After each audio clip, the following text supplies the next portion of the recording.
Hello and welcome to the Hoop Troop podcast. I am Matt O'Connor, and joining me as they do on all of our shows is my cousin Luke Drobner. What's up? My brother Mike O'Connor. Hello. And we're back with another off-season episode. Not a hell of a lot has happened since last week, honestly. Like, have there been any signings other than like two-way deals? I feel like nothing has happened. No one's signing anybody. Not until they can figure out their salary caps. Plenty of rumors have come out, so there's still a decent amount we can go into. Chief among them, this morning we got news from, both. It was in the middle of the night. Woj and Shams dropped a little bomb on us that apparently the Celtics have now entered the Kevin Durant sweepstakes, officially offering Jaylen Brown, Derek White, and some combination of picks. I don't necessarily know exactly what in detail. That ranged from, I saw a report of a single pick to like several. So I don't really know. Yeah. Sounds like the Nets said no. Windhorst said that these talks are old, so I'm sure there were some talks going on, and then along the way, I think things kind of get leaked. So right, and I'm sure it's the Nets. I'm sure the Nets are saying, "Look, we have this offer on the table. Like, you other teams better pony up your best offer, because even if it's the Raptors, like looking for like the Scotty Barnes plus trade or whatever, sure. Like they're saying, look, we can trade for Jaylen Brown right now." So everyone else come out. My guess is it is. It's a Nets leak saying, like, look, Toronto, figure it out, because we have offers. Toronto's interesting because I feel like they're in a lot of rumors. I feel like every time someone big hits the trade market, it's like, well, Toronto has the pieces to make it work. So Toronto's in a weird spot because they definitely need that extra little push to get over the hump and like really get into contention. Mm-hmm. But they need to be selective on who they are trading for. So True. That's why in that same leak that came out, you see, all these teams are interested in Donovan Mitchell now, one of them being Toronto. And it's like, is Donovan Mitchell really the move they should be making try and get there?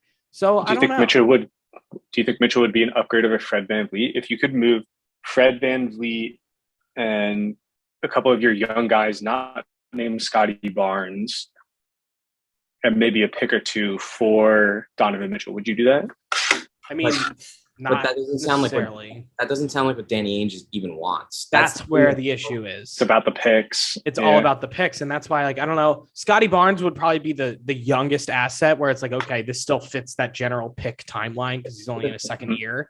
But it sounds like the Raptors aren't even that willing to give up Scotty Barnes in the Kevin Durant trade. Exactly. I don't understand why you would want to give him up. That's so that to me disqualifies Toronto from the Donovan Mitchell. Right, they're not going to get rid of him in a Donovan Mitchell trade. I wouldn't. I don't know that I wouldn't. I just don't think even one for one, is that a fair trade? I don't know who would say no there, because I don't think Danny Ainge would be satisfied with that return alone. But also, are the Raptors satisfied with that one for one? I can't figure it out. I don't know where their heads are at. It seems like the Raptors have this truly overwhelming perception, overwhelmingly positive perception of Scotty Barnes. And not that I don't.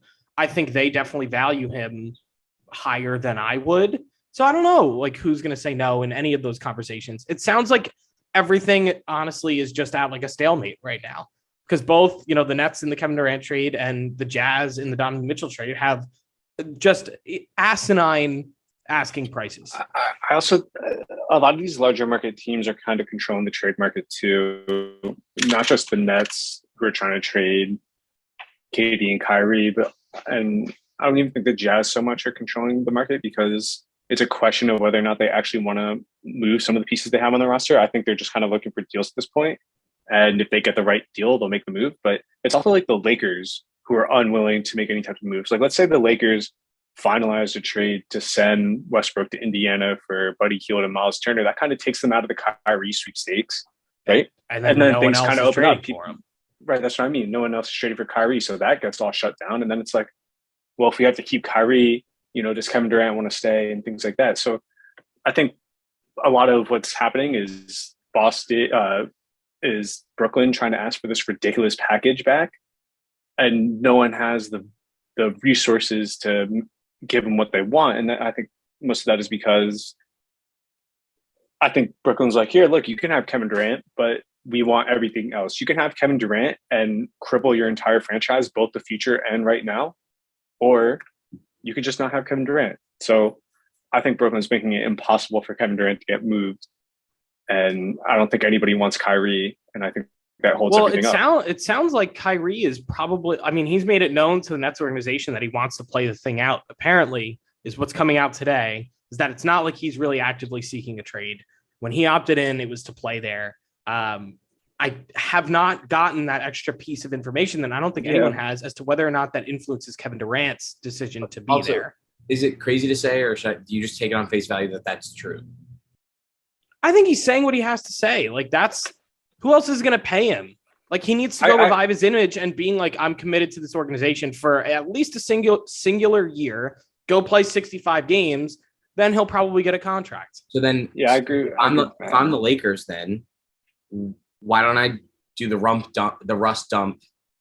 And also at this point, like, a 2029 first round pick, like, that's what's going to stop you. Like, it should be the rust dump. Well, apparently the what Lakers happened have to do the rust dump. There's a rumor that came out today as well for Westbrook, where the Pacers rejected a Lakers offer that was Westbrook, a 2027 first and 2 second-round picks for Hield and Miles Turner.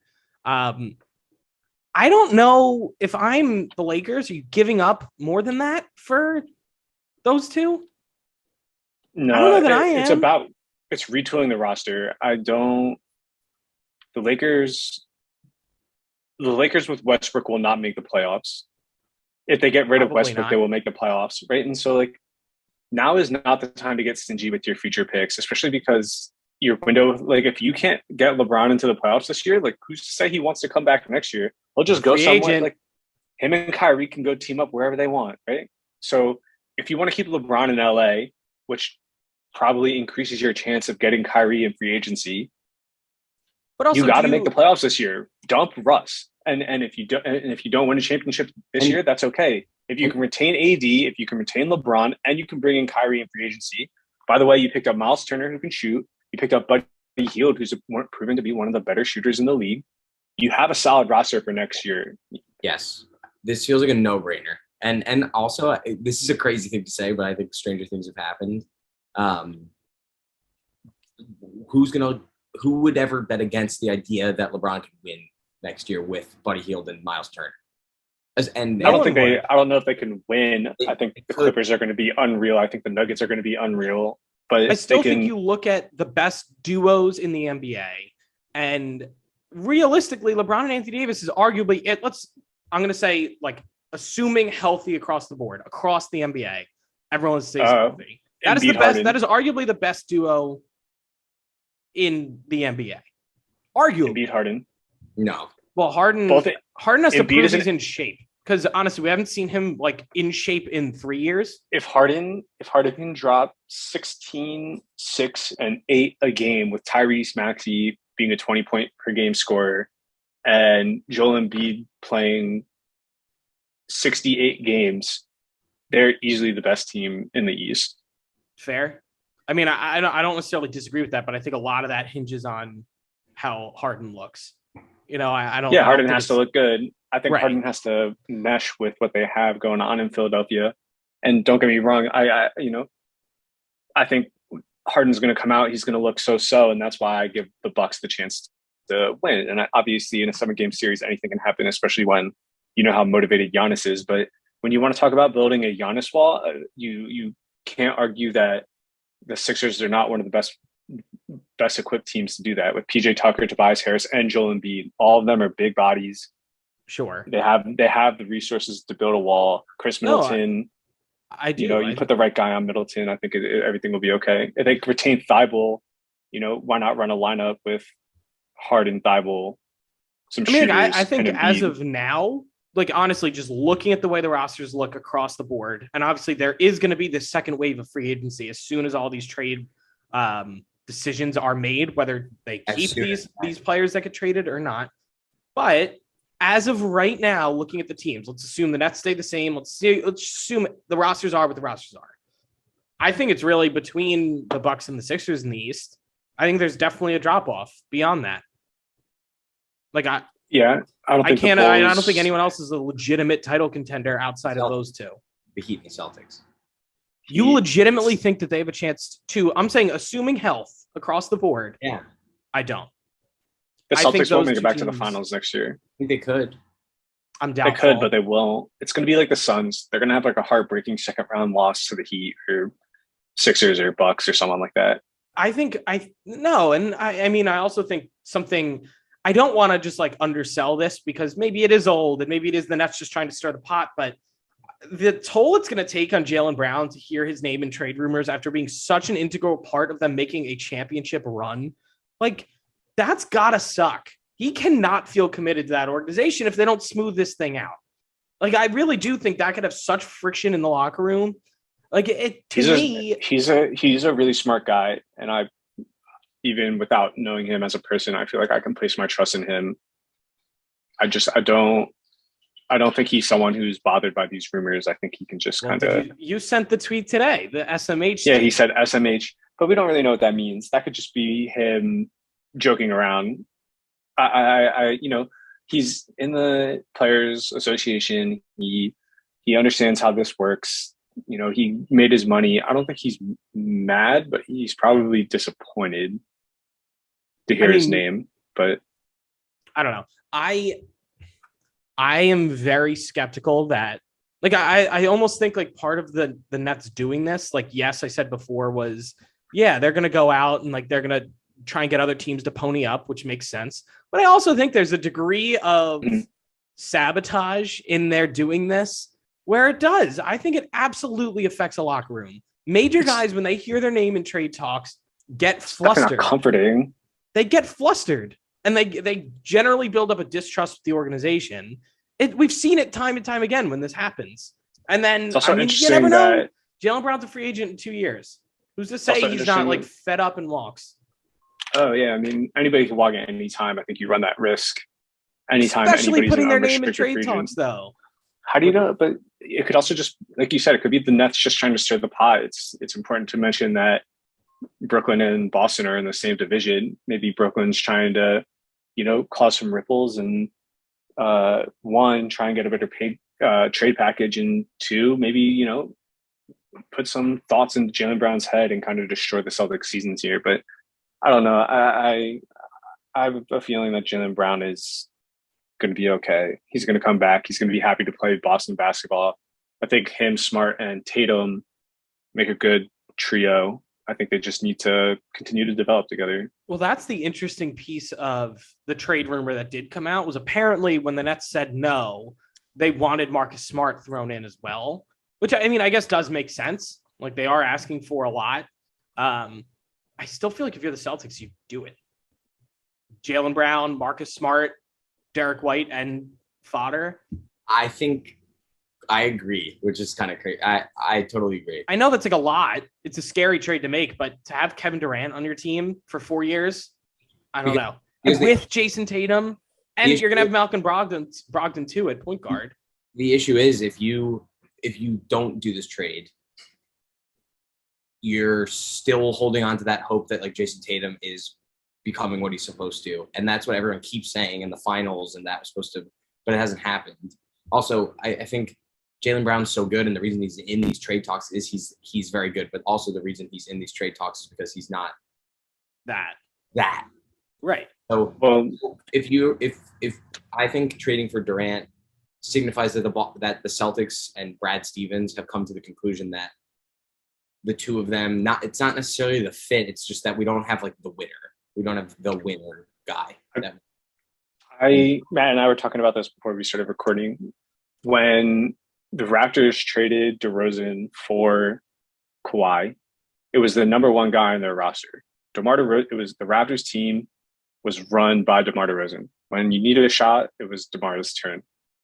When you needed a shot on the Celtics, it kind of you kind of defer to Tatum. I guess Brown has been that guy sometimes, and I know Marcus Smart's hit a couple game winners this year, but when you think about the package that the Raptors sent for Kawhi, it included their best player. So if you were to trade for Durant, wouldn't it make sense to send Tatum? Now I have Tatum, Brown, and maybe because I'm sending Tatum and not Jaylen Brown, I can keep Marcus Smart. I don't think it's a huge deal if they end up passing on Derek White because, like you said, they have Brogdon. So I think they're not. I understand the trading Tatum thing, but I think the reason that's not happening is it feels like people have determined the ceiling for Brown and not the ceiling for Tatum. You know what I mean? Right. And I think that was what we were saying. We were like, when Toronto traded DeRozan, he was 28. He was in his prime, at the end of his prime. But I think the three of us here can agree that Kevin Durant is a far better basketball player than Jason Tatum in almost every aspect of the game. But he's maybe 34. The exception of, you shorten your window to win a championship, but having Kevin Durant next to Brown probably opens up Brown's game, makes him a little better. You see a little more from him. And I think that's just Kevin Durant being savvy. But why can't you make that case for Jason Tatum? Has 4 years with Kevin Durant. They win a championship in that 4 years. Because they play the same role now, right? You'd have two number one options on your team, whereas if you trade Tatum, you're swapping a number one option for the best number one option you can get. I think if you can put the two of them on a team together, you figure it out. Like, I really do. I don't think it would be an issue. I think you look at, we've had so many. Yeah, it turns into what the Brooklyn Nets were doing. It's what Kyrie and Durant were doing, right? It's like, okay, your turn to create offense, my turn to create offense. Whereas if you trade Tatum for Durant, you keep the same exact system you just ran and can bring you to the finals. The key difference is that you upgraded your star player, an all-star level player, to a superstar. I just think like you would be, rather than going like the variance in production between KD and Tatum compared to the change of production going from Jaylen Brown to Durant is, it's night and day. You would absolutely rather trade Jaylen Brown to get Kevin Durant than you would to trade Jason Tatum. And sure, you're going to have to give up some other assets in that trade, but I still think like if you look at that lineup of, and I guess you could play it however you wanted with Durant at the 4 or Tatum at the 4. You could honestly, you can mix and match, but I think that team, no matter what, is better than any Jaylen Brown, Kevin Durant team that you could possibly find. I do. So I don't know. I look at this and I think I disagree with you. I think a lot about, you could make the same. I'm thinking now about the Clippers. I know they've been injured a little bit, but like pairing, I feel like Kawhi and Paul George each have had similar roles in winning offenses in the past. And now you put them together. Like, it's not like you would say like, oh, they cannibalize their strengths. Like, no, if anything, it's just like, all right, they're good complementary pieces and they're both incredibly strong at what they do. I think it's also important to mention that they've also played secondary roles on offenses. Kawhi Leonard was not the number one option when he was on the Spurs. Yeah, he was the number one option in Toronto.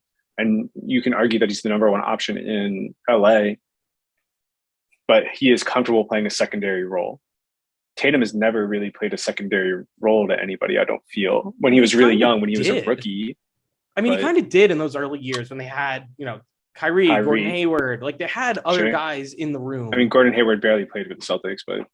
Yeah, but still, like, those guys were more of the focal point of the team than Tatum was.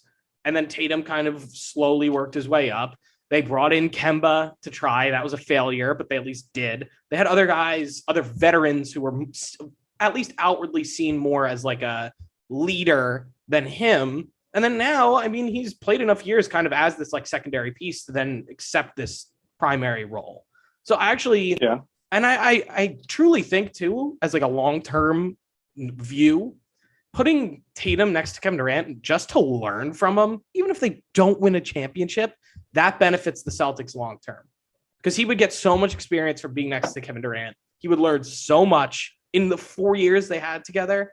I think it's a no-brainer to put those two in the same room for 4 years. So that's why, like, if you're oh my God, I almost said Brad Danny Ainge because I'm now thinking about the Celtics. If you're Brad Stevens, like, I think, you really should be trying to pair the two of them together.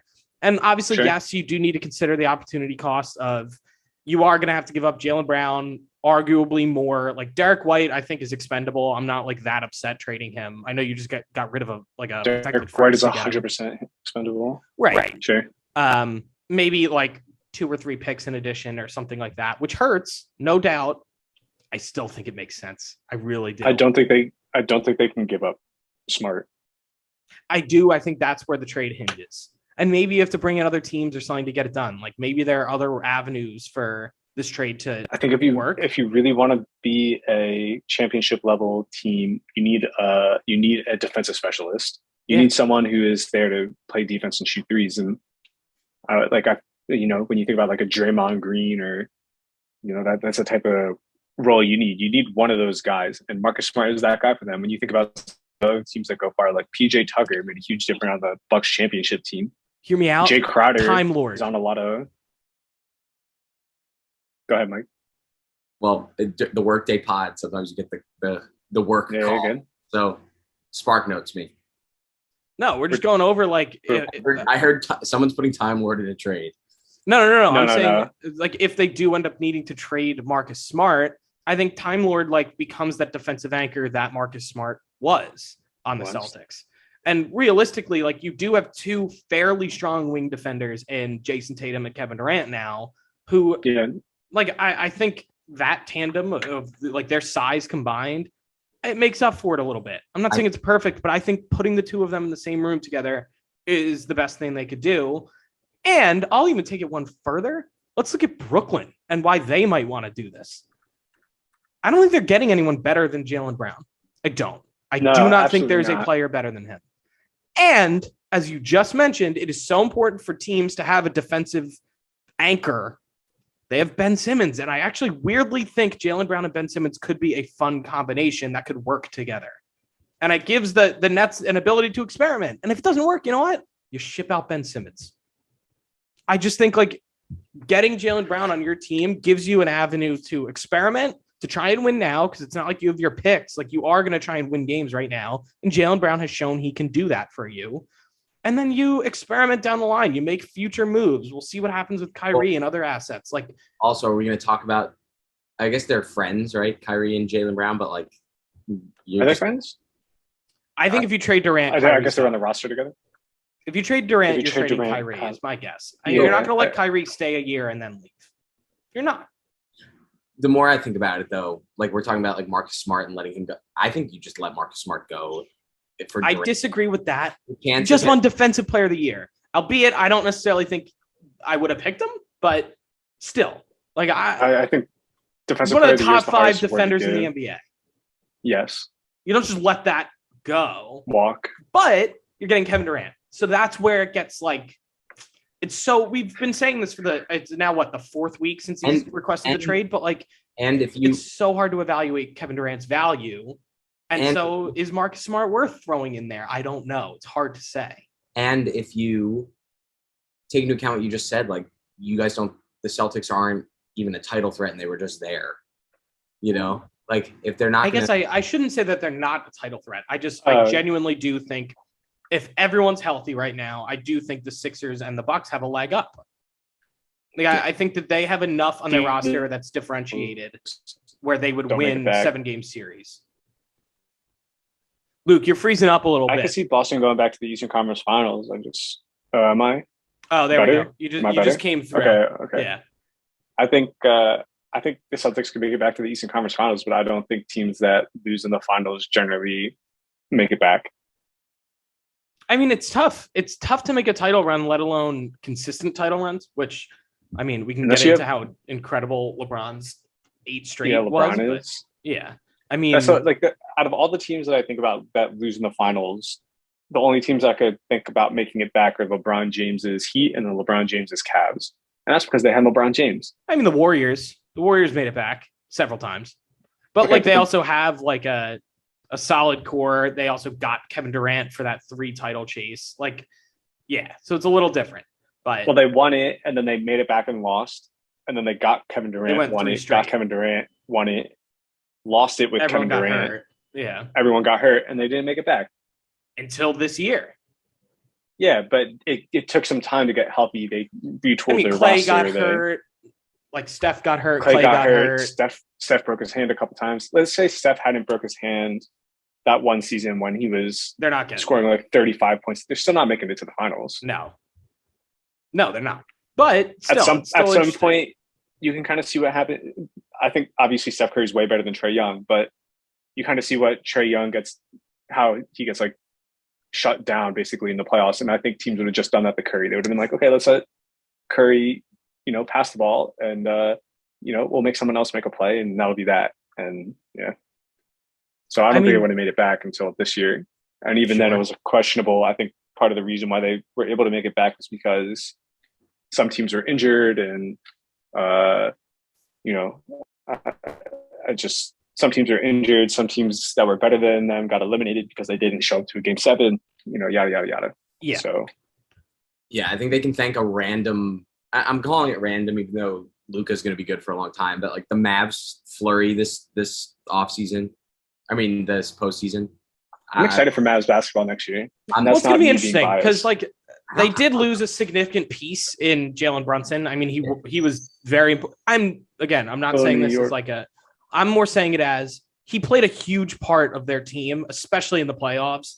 And so it is a blow. I'm sure we're going to see Dinwiddie have that similar production he had in the playoffs, kind of on the back end of that year. Okay. So maybe that's fine. Maybe it's like a negligible difference. And you bring in Christian Wood, but is that enough? Are they going to be better than they were last year? I think Luka's going to produce 70% of their offense. Right. They don't necessarily have someone that I'm comfortable saying all right, you're the second option. And it's going to be Dinwiddie probably, which is scary. Christian Wood.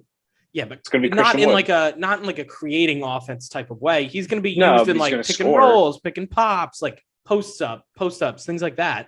Which I need. Sure. Better than Dwight Powell. It is most definitely better than Dwight Powell. Yeah. But, I see this being just clearly another Luka's getting better. Let's try to figure out the roster at the deadline type of deal. He's also another one that, I know you've been sending stuff in about him working out and getting in shape, but it's similar to Harden where it is kind of contingent on how physically healthy Luka is. Because we've always said 100%. That if he was a little more agile or just frankly in better shape, because he's come in overweight pretty much every year. Every season. Right. This Mavericks team is a lot to those Rocket teams when James Harden was winning MVP. Westbrook got there, or Chris Paul got there. I think a lot of it is going to fall upon Luka's shoulders to pretty much carry this team into the playoffs, maybe win a first round series, but they're not a championship contender by any means. We know that. No. And it'll be upon the Mavericks to find the second option for Luka. And, who that is, it's hard to think about, but I don't think Dallas is a bad place to sign free agents. Someone at some point will be yeah, I'd love to go play with Luka in Dallas. I think that could be a very realistic possibility. He's a big enough pull, yeah. But we had this conversation before, though. How many free agent classes realistically have that major guy who's going to leave and go there? They don't need a major guy. They just need someone good enough to play second to Luka. But define. It could be just an old. It could just be a collection of guys. A 36-year-old Kyrie Irving would work at starting point guard for them. Yeah, but that's years away. So I don't know. Luka's good, but he's not technically in his prime yet. No, you're right. And what I think, and they also need a long-term center. I think JaVale McGee was a great signing by them, but how long is he really going to be productive? 1 year, 2 years? So they need to find a rim runner to replace him. And yeah, go ahead, Mike. Sorry. LeBron and Durant. I'm just trying to think of anyone else who's transcendent, kind of like Luka. I've only one with an actual bona fide in his prime or pre-prime star. That's what Luka's going to carry somebody. But go, Mike. Sorry, keep going. I'll talk after you. But what do you mean by carry somebody?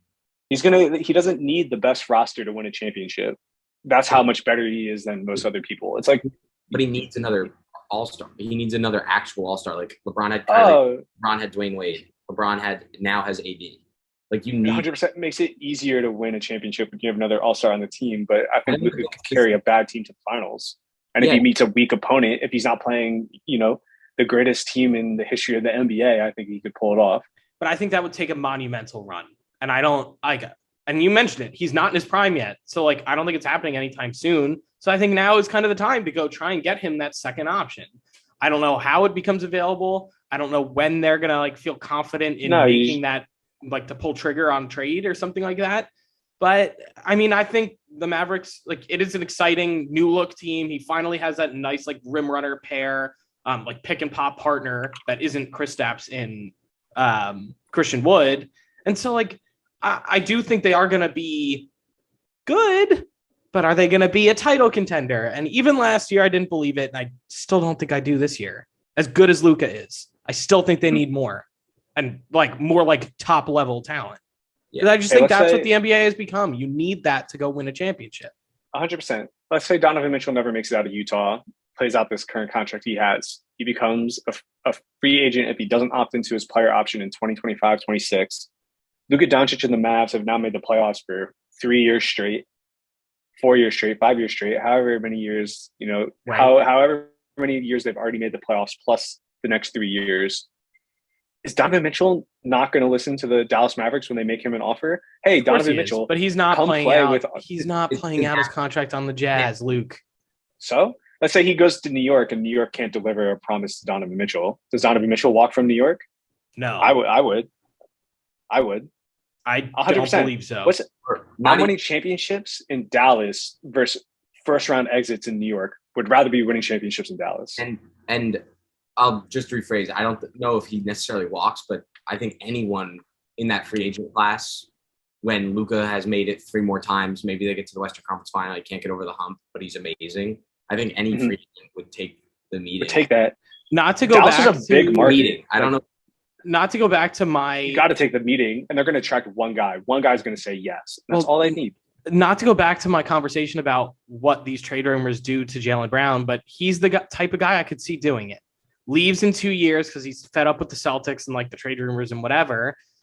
He seems like a great partner to go with Luka. I would love to see that. Right. Is Luka Doncic better than Jason Tatum? Yes. By a mile. That's a championship team. Oh, yeah. And Jaylen Brown likes to play defense, so that gives him more versatility on defense. They don't need to worry so much about protecting the perimeter. Maybe Reggie Bullock isn't productive anymore, but Jaylen Brown's in there now. Like, and I mean, obviously, all of this is speculation, but I'm just saying, like, that's the type of guy they're going to end up getting, who like is more of like it is an improvement. It's more of I don't know, Jaylen Brown's an all-star. A 2 versus a 1. Like, Jaylen Brown is exceptional. You're just looking to fill out the roster underneath Luka, and whether or not that comes in a true second option, or you just have like the deepest bench anybody could ever think of, it's going to work. Yeah. If you had Luka Doncic and then you just fill out your roster with like 80 overalls in 2K, I think that would be a championship winning team. Well, I mean, we'll see. They have something similar to that right now. Yeah, I mean, but is Maxi Kleber like an 80 overall? No, all right, but you know what I mean. No team just has 80 overalls across the board. That's what I mean. But hey, you draft a couple guys, you sign a couple guys in free agency, you build the roster slowly over time. And you just hey, Luka, we love what you're doing here. You bring great culture.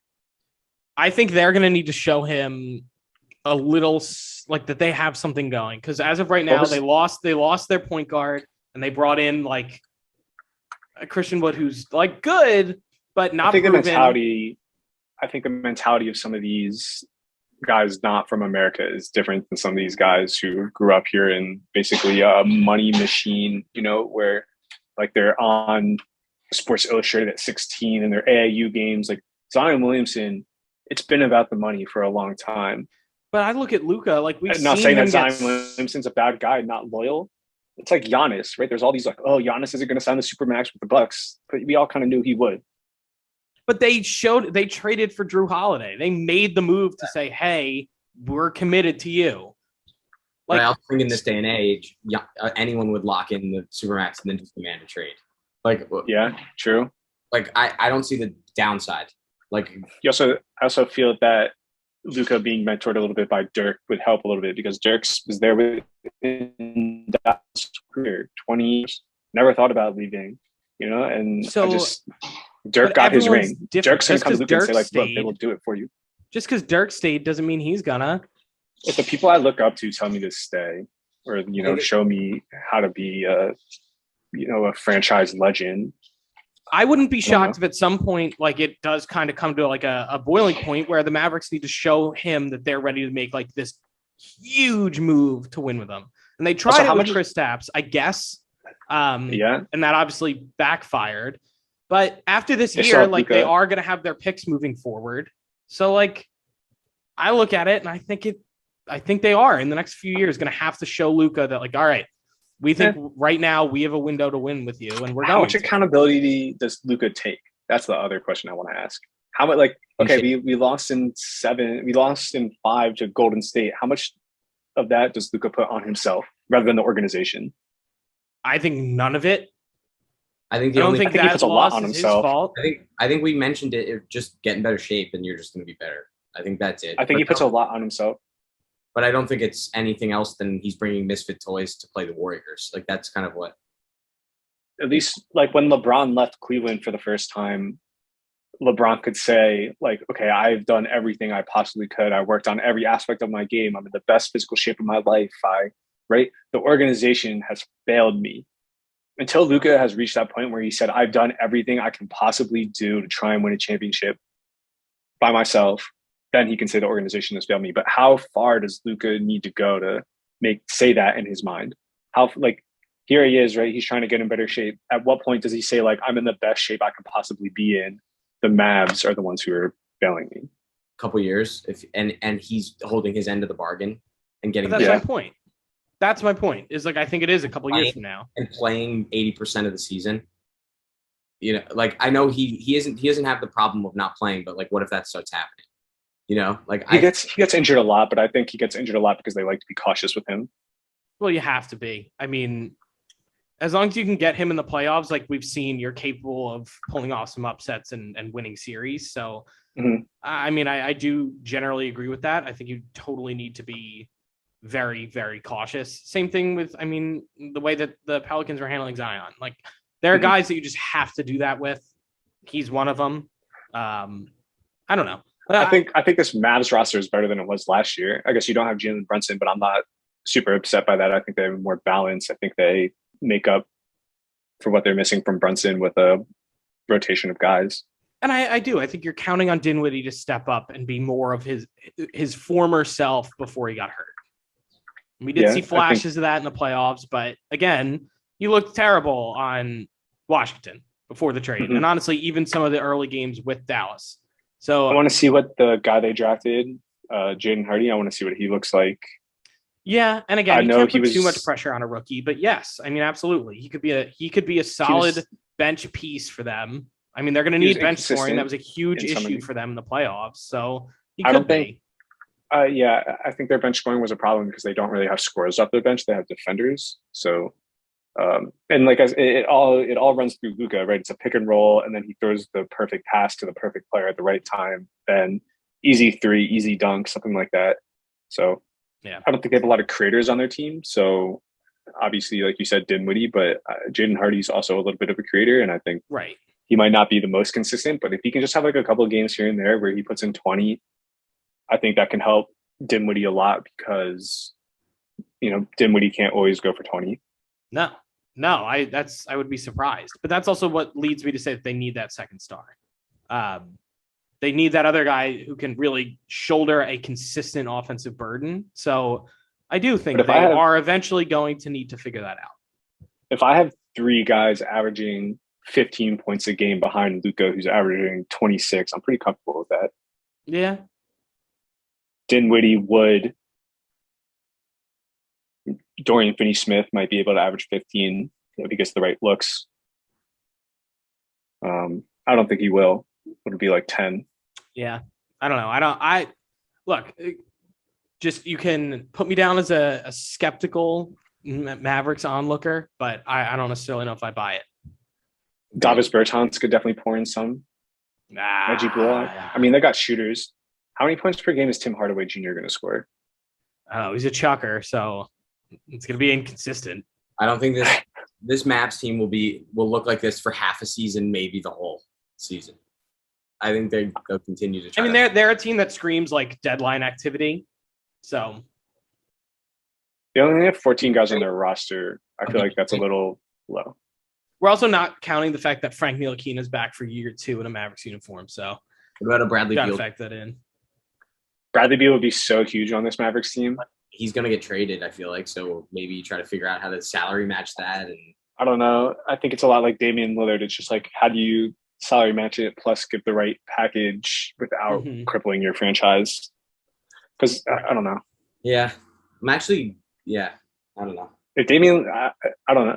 I understand taking the money, but at what point do you really want a championship? I feel like Damian Lillard, in a perfect world, wouldn't have accepted that like huge extension, like $110 million over 2 years or whatever, and opted out to go play with someone like a Luka or a LeBron or. And unfortunately, it's like you could make Harden's more committed to winning, which is so crazy because he took the pay cut, than Dame right now. It seems like he is.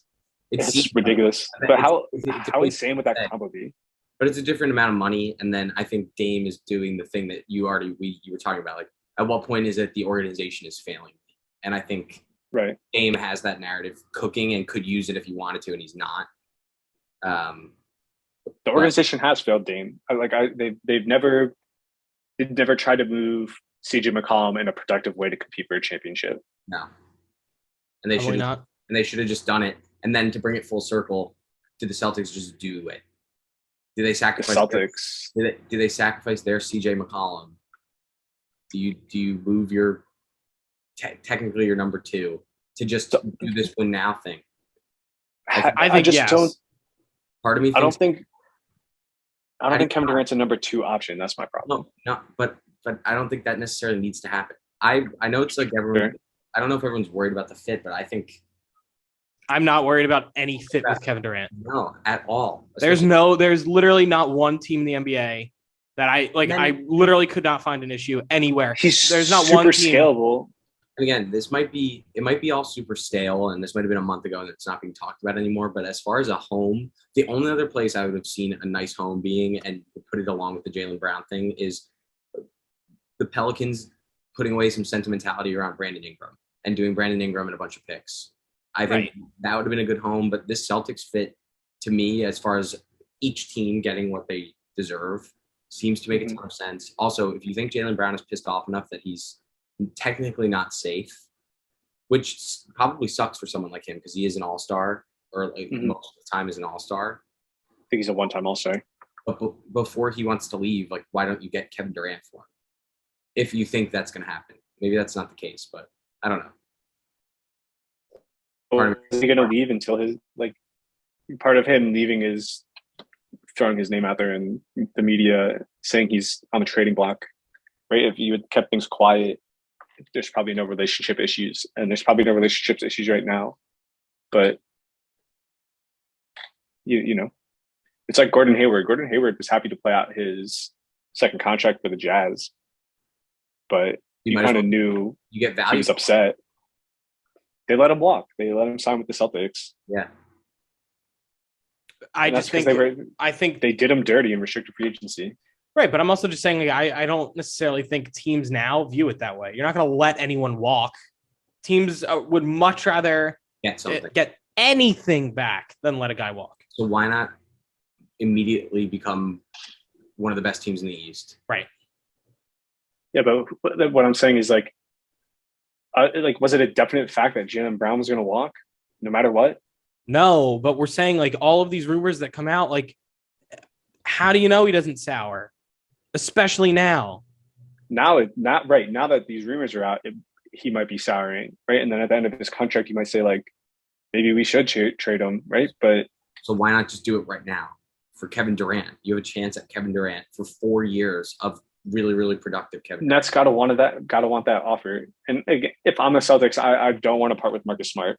I understand the do it for Kevin Durant argument, but I don't think if I give up Marcus Smart and Jaylen Brown, even though I have Tatum and Kevin Durant, I'm unsure if we're gonna win a championship. I think we can make it. I don't know if we'll win it. But I don't think anything is a guarantee. Nothing is. If I have Marcus Smart, I'm much more confident in our ability to win a championship. Sure. I mean, yeah. I mean, I wouldn't deny that, but I'm just like, obviously having more good players on your roster helps, but like, no, I think you just put Kevin Durant and Jason Tatum in a room together and you are instantly a title favorite. Maybe I'm willing to give up Smart at the deadline if I can also acquire like a Royce O'Neal from the Nets to replace that defensive anchor wing defender. Maybe they figure that out right now. You never know. Maybe. I mean, who do they have that good? There are still so many remaining free agents. 1, 2, there are going to be players traded by the deadline, and you don't have to make a major deadline move, but you trade for a nice piece, a solid rotational piece. It could be defensive focused. Odds are it would be. And I think they'd be fine.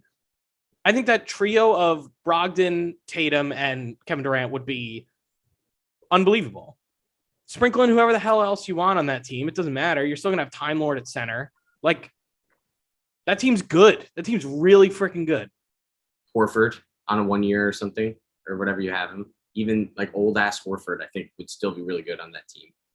But that's why I just think like it is. It to me, it's a no brainer. I thought it literally the day Kevin Durant requested a trade. I thought it made sense. And now that it's actually somewhat coming to light, like I think it just has to happen.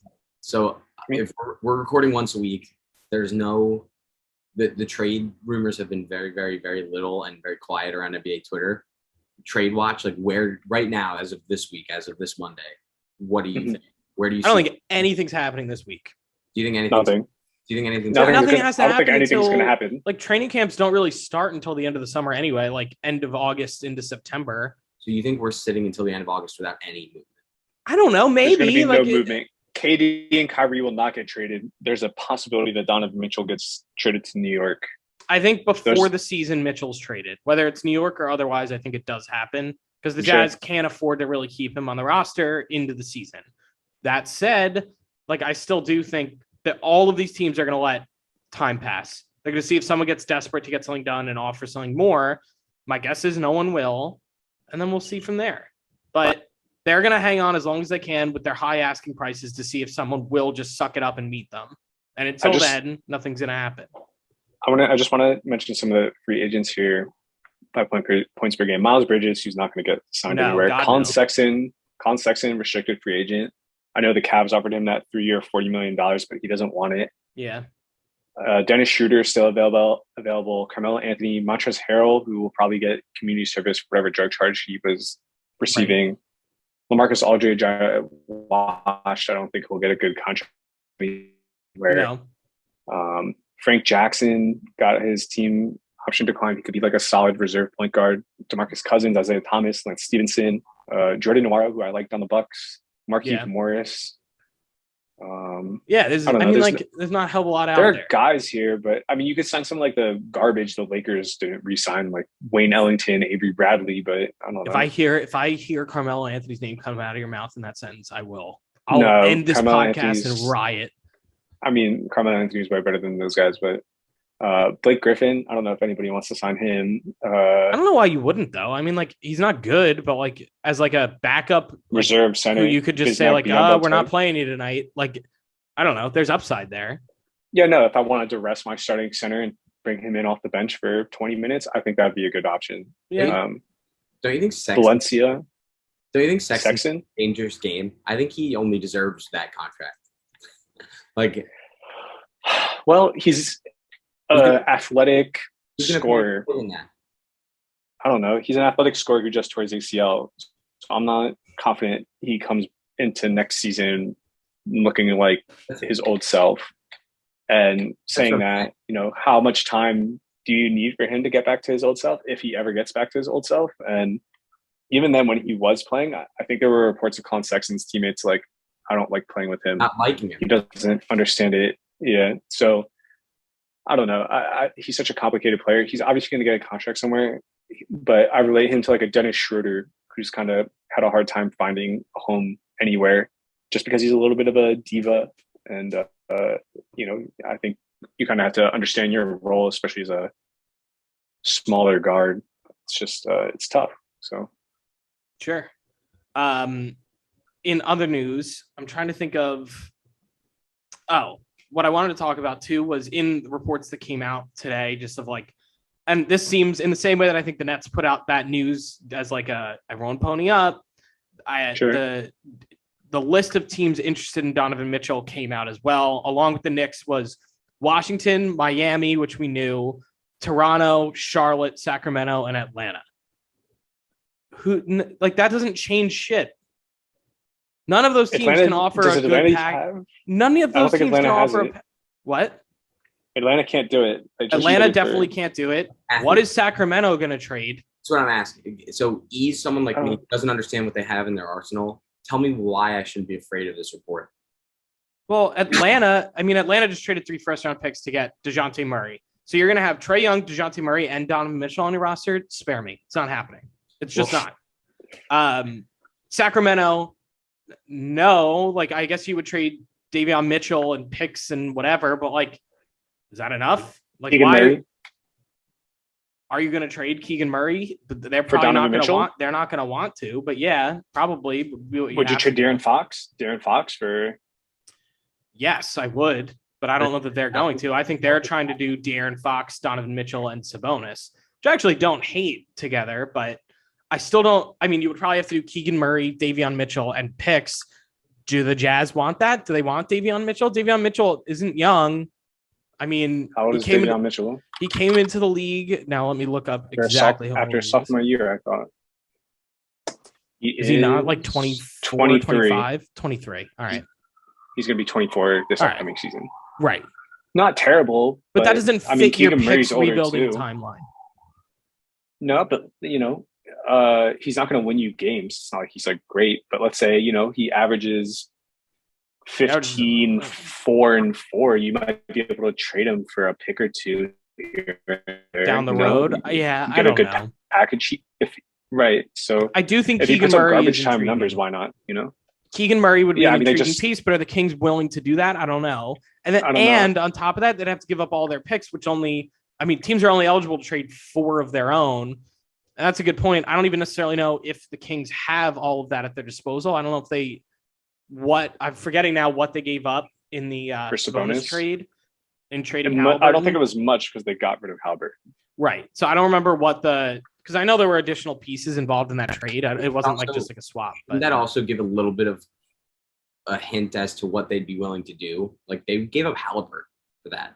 So like I could see them not thinking twice or have a little bit of a long think on Keegan Murray, but shipping him out the door if it meant Donovan Mitchell could come. Well, because that Kings front office is fairly unpredictable. I think we've seen over the years, so I don't necessarily know, but I still think at the end of the day, Danny Ainge wants picks more than anything else. And sure, Keegan Murray, you could essentially look at it the same way Walker Kessler or whoever it was. They got Walker Kessler from the Timberwolves. They're looking at that as essentially a first-round pick because he got drafted this year. It would be a similar deal in getting Keegan Murray. But we don't even know if that's on the table. Like the details of what Sacramento called and was interested in doing didn't come out. But so that's one. Charlotte, what are they going to give up? Like, I genuinely mean it. Like, what realistically, Terry Rozier and picks, like, that's not getting it done. No way that's getting it done. Like, the old piece that they used to have as leverage was Miles Bridges, and that is very much out the window. And they don't have anyone else. So, like, they have nothing else to trade. That's not happening. Toronto, again, we were talking about earlier, so I don't want to dive into that. Scotty Barnes. Right, but that's not a guarantee that that's going to happen. I doubt it would. If they're reluctant to do it for Kevin Durant, they're not going to do it for Donovan Mitchell. And then Miami, we've talked about in the past, like, they just don't have good packages. Like, Hero and Duncan Robinson and 2 or 3 picks is not enough. And then Washington, like, what are they going to trade? I think Washington has a lot to give. I think Washington, and don't they have their picks? No, not all of them. Oh, I thought they had their picks. No, because they trade. I know one of them, the Knicks currently have part of their draft night trade. Granted, it's protected, but they don't have all of their picks. So I still don't think anyone can hit that draft compensation the Jazz want, plus other intriguing young players. It could also. In a deal that can beat the Knicks. So I think that's interested. Let's say there's a 3-team deal and the third team gives up a whole bunch of picks, or there's a 4-team deal and someone gives up a whole bunch of picks for Beal. Right? But then why are you trading for Mitchell? You're just trying to get trade Beal, acquire Mitchell. get younger. I don't know how Why old though? Beal, 29. Because I don't see why you they just do restart that. with Mitchell. I don't know. Right. But see, exactly. I don't know. It wouldn't necessarily, like, I just don't see any real fit there. Like, I think this is another one where the Jazz are like, oh, Knicks, meet our asking price. We're talking to these other teams. But it's like, if you read through the lines, like, those teams are not offering competitive offers to what the Knicks can offer. Does Danny Ainge operate with spite ever? Like, is that something? Yes, 100%. You think he would just? It's part of why I don't think he'll trade with Pat Riley.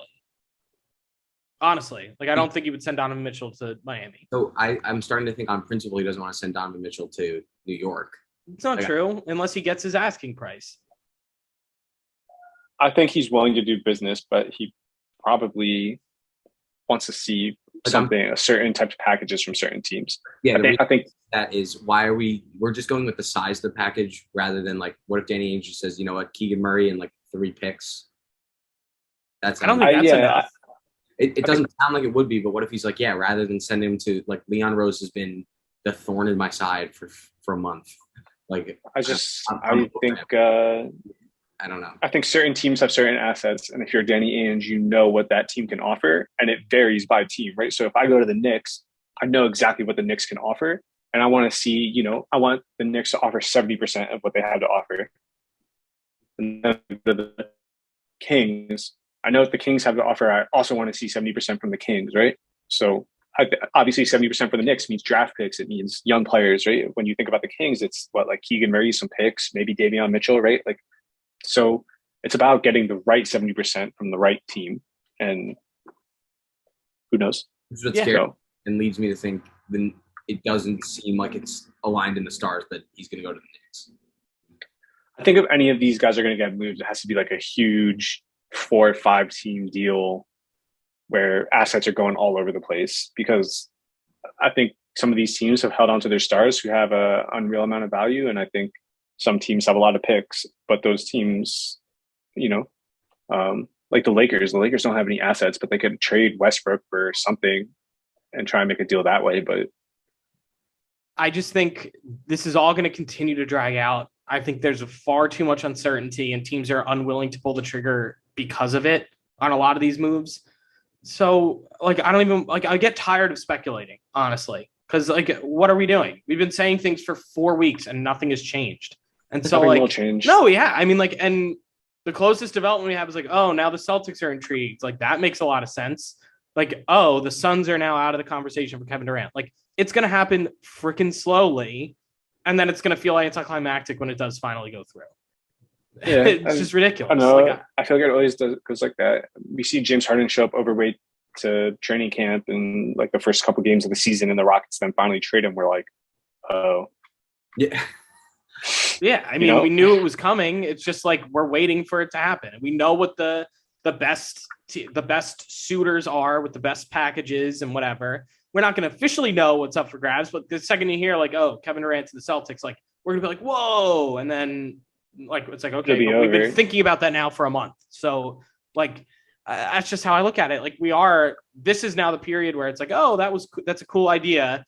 When it actually happens, we're like, okay, like we were waiting for this for 3 weeks, so whatever.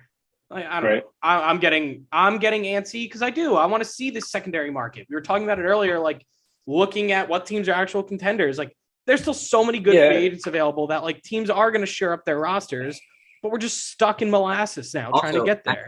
The three of us, like podcast trolls, are getting antsy about it. Imagine being LeBron, who wants to know if he's competing, if his team's going to be for a championship. Yeah. Also, if I'm LeBron, I'm upset no matter what. Yeah. So think about these. And speaking of being set no matter what, imagine these players that are in the secondary market. They're like, am I going to have a job? Like what's my? I mean, some of these guys are thinking about that, but I mean, like, how much money has Carmelo Anthony made in his career? How much money has Dennis Schroeder made? Yeah. Some of these guys are just chilling. And like, even then, like guys like Dennis Schroeder 100% have the option to just go sign somewhere in Europe for a year. I'm going to go play, so. Does this reflect like a new mentality? Like, I feel like we went when we were younger to like Chandler Parsons getting paid an exorbitant amount to now a staring match between Utah and the Knicks, and front offices being way, way more calculated. Does it have to do with people getting smarter. Like there's a deeper history of fleecings happening that people. No, I think there's a new way to secure the bag, and I think players are trying to take advantage of that, as they should. And it puts teams in tough situations, especially because now they're trying to move these massive contracts for really good players when like it would have just been easier for Kevin Durant to be like, I'm unhappy here in Brooklyn.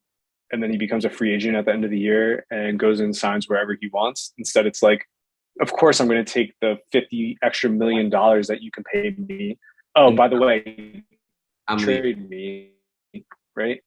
So, right. And I just don't think that's how it should be done. I think we've talked about it on recent pods. I think they have to change the rules in some type of way where we don't get stuck in these situations, because, you know, there are a lot of players, like you said, in this secondary market that are waiting to understand where they have a job next year.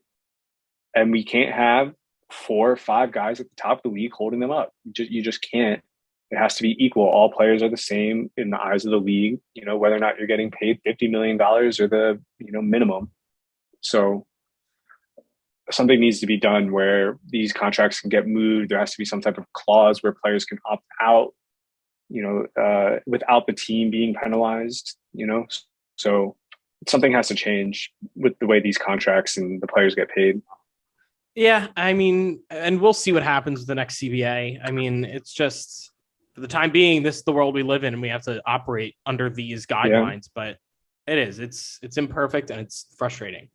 I think there should be some type of conditional picks. You know, in the NFL, they have conditional picks. It's like at the end of the 3rd round, there's 7 conditional picks for teams that had a hard time, right? And they get to pick players who they get to have an extra 3rd round pick. So teams drafting in the 4th round miss out on the top 7 players that would have been drafted in the 4th round, right? And so why can't we do something like that, where like at the end of the 1st round, there's conditional picks for teams who had superstar players who said, I'm out. Yeah, I mean, it's certainly something to consider, but then you have to factor in like roster sizes and things like that. And it does get a little ugly in getting the teams to all agree to it. You know, I think those discussions in that particular offseason, like, could potentially lead to a lockout, which I don't want to say that that's definitive, but, you know, we've seen the NBA lockout before. I wouldn't be surprised if now, after all of this has happened and a lot of teams seem to feel particularly scorned by superstars, I wouldn't be surprised if we're heading in that direction again, where no one ends up being able to agree because of how poorly this one ended up turning out. Yeah. And I feel like it happens every year. There's some superstar who's unhappy, who gets stuck somewhere. Oh yeah. And the team is forced to trade them. And I think we should, circling back to Kyrie, where he's like, I would be ecstatic to run it back here in New York. I'm not feeling so great today. He's only going to play 40 games. He's going to do the same thing he did last year. It's going to be painful for the Brooklyn Nets. You pay him all this money to play basketball, and he's just like, I just don't want to play basketball here. Yeah. I don't know. It's ridiculous to me. It's unfortunate. It really, really is. How about a positive thing? And then I probably have to get back to work. But and then on a positive thing, LeBron only has to average 6 points a game this season. For how many games? The record? They just said through the season, if he averaged 16, I think it's like 16.5 or something like that. All-time leading scorer. Whatever it is. For 82 games? Oh, so he has to play all 82. I don't know. That's what I mean. He does. That's why let's say he averages like 24 a game. So basically he's going to break it. He's realistically going to break it this year. Regardless of wherever the hell Kevin Durant is, how bad the Knicks are, we'll see. But then there's going to be one night, kind of similar to Kobe's last game, where everybody's watching. And Steph breaking the record. Steph breaking Steph's 3 record. So that's going to be something to look forward to. Yeah. I think it's awesome. So we're going to the game in Staples Center when he breaks it? Of course. Crypto. Oh, right. Oh, the crypto arena. My bad. Crypto. Ugh. Gross. Okay. It's never going to feel right. If he plays 50 games, he has to average 26.5. If he plays 60 games, he has to average 22. If he plays 70, he has to average 19. And then if he plays all 82, it's 16.2 points per game. Yeah. So realistic. Let's look up LeBron here on Basketball Reference. LeBron's going to not let that happen for him. He's going to make it happen. He's going to go for it, obviously, especially if the Lakers are bad. He's going to be like, fuck it. I'm just going to ball out. Okay, so he played 56 last year, 45 the year before, and 67 last year. So let's say he plays 55 games this year. He's going to average 24.1 points per game. He'll pass it. I mean, that's incredibly doable. He averaged 30 last year, 25 the year before, 25 the year before that. Actually, when is the last time he's averaged less than that? Never in his career. His rookie year. Once, his rookie year. 20.9 points per game. His worst year, he scored 21. 21, 6 and 6 is his worst year ever. His second lowest scoring year is 25. Insane. But that's why I think realistically this year it gets broken. I'd be surprised if it doesn't. See, that's a pretty cool thing. It's awesome. It is something to look forward to. Yeah, despite all he's the king. Yeah. And people want to say MJ's the GOAT. No, but I think breaking this record is a huge step in ending that conversation.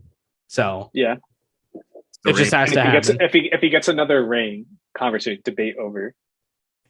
Which is why you got to move Westbrook. I guess we'll leave it on that. Yes, they do have to. They got to make that trade for several reasons. One, you got to capitalize having the king. But all right. So with that, unless you guys can think of anything else, I say we close this bad boy out. Let our listeners get back to their lives. But so yeah, for those tuning in, this is the Hoop Troop podcast. Thank you for joining, and tune in next time.